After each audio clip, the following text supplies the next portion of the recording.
অন্তর কাঁপানো একটি প্রেমের গল্প। কাঁদবেন না প্লিজ। Love story. একটা ছেলে একটা মেয়েকে খুব ভালোবাসতো। একদিন মেয়েটা ছেলেটাকে ছেড়ে চলে যায়। কিছুদিন পর সেই মেয়েটা দেখা যায় অন্য একটি ছেলের সাথে রিক্সা করে ঘুরে বেড়াচ্ছে। অতঃপর পূর্বের ছেলেটি ক্ষিপ্ত হয়ে মেয়েটার বাসায় যায়। গিয়ে মেয়েটার গালে সজোরে থাপ্পড় মারে আর বলে, তুই এত খারাপ এটা আগে জানতাম না, জানলে তোর মতো নর্তকীর সাথে প্রেম করতাম না, তুই আসলেই একটা নষ্টা মেয়ে ইত্যাদি বলে মেয়েটাকে গালিগালাজ করে। কিন্তু মেয়েটা কোনো রেসপন্স দেয় না, অপরাধীর মতো সব সহ্য করে। যখন ছেলেটা বাসা থেকে বের হয়ে যাবে তখন মেয়েটা বলে উঠল, আবির একটা কথা ছিল। তুই আর কি বলবি? হ্যাঁ, তোর আর কি বলার আছে? কিছু না, তবে একটা অনুরোধ। কি? তাড়াতাড়ি বল। তুমি অন্য কাউকে বিয়ে করে সুখী হও, আর পারলে আমাকে ভুলে যেও। আরে তোর মতো বাজারের মেয়েকে তো আমি তখনই ভুলে গেছি যখন দেখেছি রিক্সা করে অন্য ছেলের সাথে ঘুরে বেড়াচ্ছিস। কথাগুলো বলে ছেলেটা চলে গেল। আর আরোহী বিছানায় শুয়ে চিৎকার করে কাঁদছে আর বলছে, হে আল্লাহ, তুমি কেন আমাকে এত কষ্ট দিচ্ছ? আমাকে তাড়াতাড়ি নিয়ে যাও।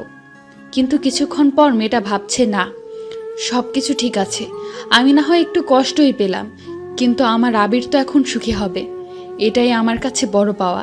তার এক সপ্তাহ পর মেয়েটার সামনে বিয়ের কার্ড হাতে ছেলেটা উপস্থিত। আরোহী, আমি আগামী শুক্রবার বিয়ে করতে যাচ্ছি, প্রথম দাওয়াতটা তোমাকেই দিলাম, আসবে তো? এসো, বলে ছেলেটা চলে গেল। তৎক্ষণাৎ আরোহীর চোখ থেকে দুফোঁটা জল গড়িয়ে পড়ল কার্ডের উপর।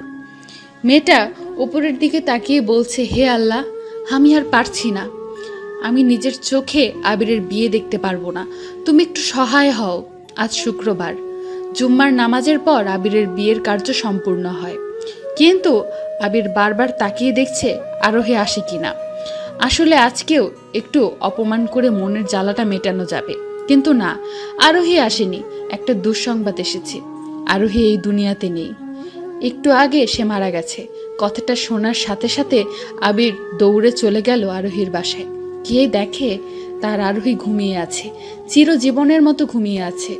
আবির কাঁদতে পারছে না, শুধু অবাক হয়ে আরোহীর মুখের দিকে তাকিয়ে আছে।